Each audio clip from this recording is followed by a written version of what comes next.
सह्याद्रीच्या कुशीत राहत असताना ही आपली झाडं आपल्याला सुद्धा कसं संरक्षण देत असतात बघा.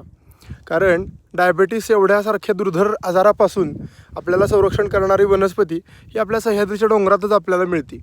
ही वनस्पती वांग्याच्या कुळातली असून सोलानम फॅमिलीतली आहे. ह्याच्यामध्ये चिचुरटं ह्याला मराठीत म्हटलं जातं.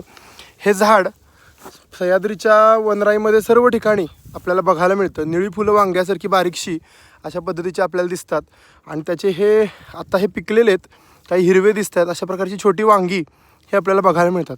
अशा पद्धतीनं ही तोडून आपण घेऊन त्याची भाजी बनवली, ठेचा बनवला थोडा 4 मिरच्या घालून तव्यावर, तर एका भाकरीसोबत अत्यंत चवीनं खाल्ली जाणारी ही भाजी आहे.